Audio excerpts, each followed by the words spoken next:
एक और भक्त की मैंने बात सुनी थी, वो घर में रहता, घर वाले उससे बड़े परेशान, क्योंकि वो कुछ नहीं करता था, केवल खाता था, बस खूब खाए और पड़ा रहे। अब जो खूब खाएगा तो करेगा क्या, जहां खाए वहीं लुढ़क जाए।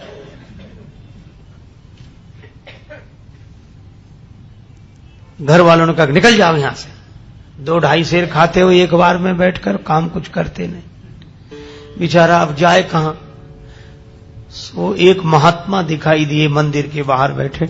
महात्मा बड़े तंदुरुस्त थे, महात्मा होते ही प्रसन्न, अपना मस्त। उसने सोचा कि ये खूब खाते होंगे तब तो इतने तंदुरुस्त हैं, मोटे।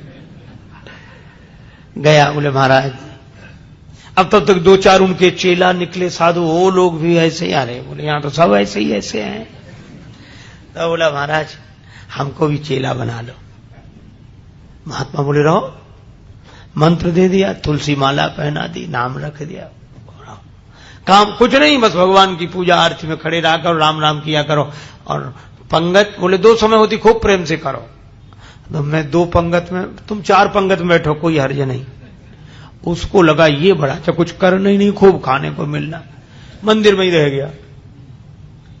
पर उसे क्या पता कि यहां भी मुसीबत आएगी। एक दिन सवेरे से कुछ बने ही नहीं, भंडार में सब ऐसे ही चूल्हे पड़े ठंडे, कुछ नहीं। महाराज आज कुछ बन नहीं रहा है। अरे बोले तुम बताना, आज एकादशी है। तो बोले एकादशी का मतलब न कुछ बनेगा न कुछ मिलेगा। तो वो बोला हमको भी नहीं मिलेगा। बोले हाँ तुम्हें भी। बोले चेला बहुत हैं, उनसे कराओ, हमको काहे को। बोले नहीं वो तो करना ही पड़ेगा तुम्हें। तो बोले हमें अगर आज एकादशी करा दी तो हम तो द्वादशी देख ही नहीं पाएंगे, आज ही शाम तक समाप्त। महात्मा बोले भाई बहुत कठिनाई है महाराज, मैं भोजन के बिना नहीं रह सकता। महात्मा बोले तो आश्रम में तो बनेगा नहीं, तुम बना लोगे। अरे बोले मरता क्या नहीं करता, हम सब बना लेंगे।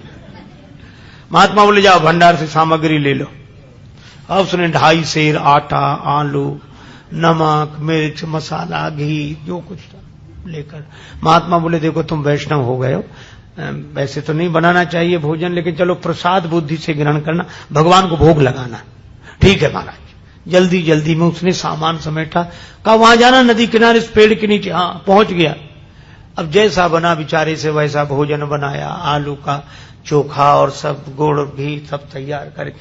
इतना पाना ही चाहता था, भूख और लगाई, रोज तो बना बनाया मिलता था, आज तो बनाना पड़ा। अब याद आया गुरुजी ने कहा था भगवान को भोग लगा लेना। अब कितना सरल, तुरंत बुलाने लगा, राजा राम आइए, प्रभु राम आइए, मेरे भोजन को भोग लगाइए, ओ मेरे भोजन का भोग लगा। नहीं आए भगवान तो क्या बोला, आचमनी अर्घा न आरती, यहां यही मेहमानी, रूखी रोटी पाओ प्रेम से, पियो नदी का पानी, राजा राम आइए, प्रभु राम आइए, मेरे भोजन का भोग लगा। बोले यहां तो नदी का पानी है, रूखी रोटी, आना है तो जल्दी आ जाओ, हमको भूख लग रही है। भगवान नहीं आए तो बोला पूड़ी और पकौड़ी भगवान सेवक ने न बनाई, और मिठाई तो है ही नहीं। फिर भी नहीं आए भगवान, तो एक सरलता से बात कही, उस पर रीझ गए प्रभु। बोले सुनो, हम समझ गए आप इसलिए नहीं आ रहे कि रूखी रोटी खाने काहे को जाए, नदी का पानी, मंदिर में तरह तरह के व्यंजन मिलेंगे। तो बोला भगवान उस धोखे में मत रहना, वहां से तो जान बचा के हम ही आए। भूल करोगे यदि तज दोगे, भोजन रूखे सूखे, एकादशी आज मंदिर में बैठे रहोगे भूखे, राजा राम आइए, प्रभु राम आइए, मेरे भोजन का भोग लगा। मंदिर में एकादशी है तो यहीं आ जाओ।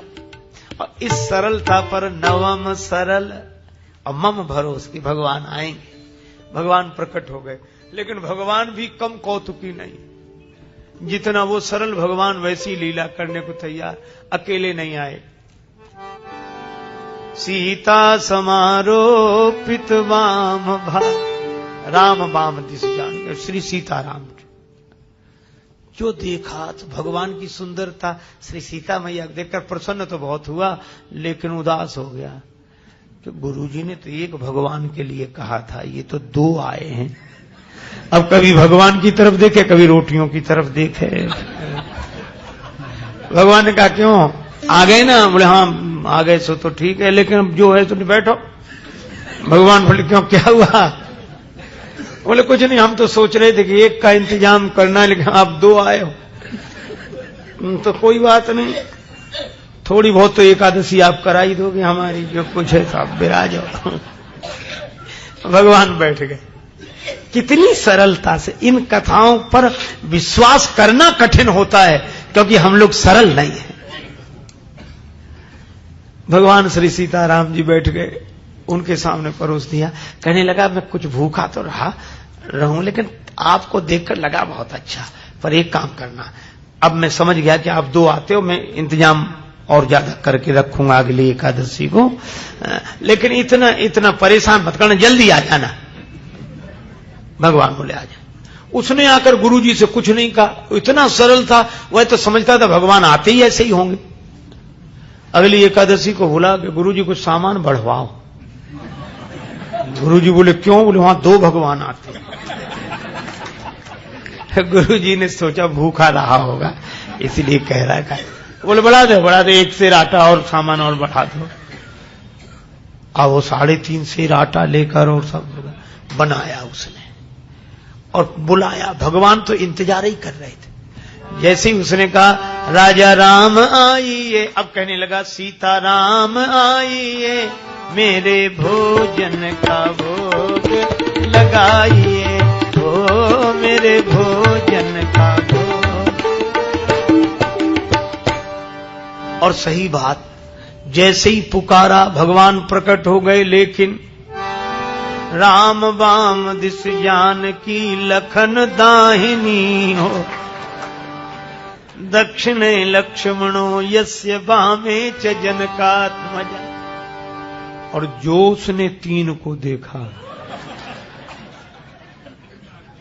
सो बोला हद हो गई, एक को बुलाओ तो 2 आते, और 2 का इंतजाम करो तो 3 आते, ये कौन है? भगवान बोले ये हमारे छोटे भाई हैं। छोटे भाई सचमुच है? लगते तो नहीं, न स्वरूप से न स्वभाव से, कहीं से पकड़ लाए क्या कोई? बोले नहीं हमारे छोटे भाई हैं।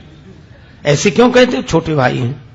तो हाथ जोड़कर बोला प्रभु बुरा न मानना, छोटे भाई हैं सो अच्छा है, आ गए तो कोई बात नहीं, लेकिन एक बात बताओ, हमने ठाकुर जी के भोग का ठेका लिया है कि ठाकुर जी के खानदान भर का? गुरु जी ने कहा था भगवान को भोग लगाना, 2 आए, अब ये भाई साहब आ गए। अब राम जी खूब हंसे, जानकी मैया को, लक्ष्मण जी को लगे अच्छी जगह ले आए भगवान, क्या स्वागत हुआ है आते ही आते।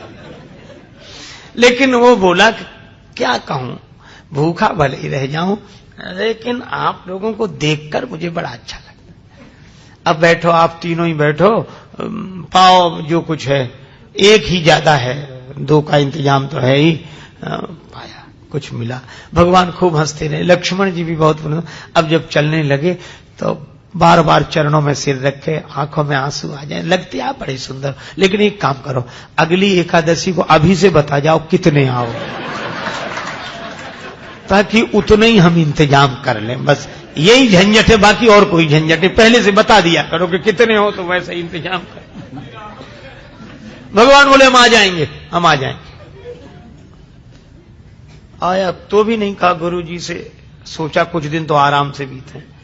अब अगली फिर एकादशी, गुरु जी बोला आज एकादशी है, चेला बोला है, उदास क्यों? अरे बोले महाराज वहां बहुत लोग आते हैं, तो क्या करें? बोले हमारा 7 सेर आटा करो कम से कम। 7 सेर? हाँ, और उसी हिसाब से सब सामान। गुरु जी समझ गए इतना तो ये खा नहीं सकता, ये बेचता होगा जरूर। गुरु जी बोले 7 नहीं 8 सेर दे दो, ले जाने दे।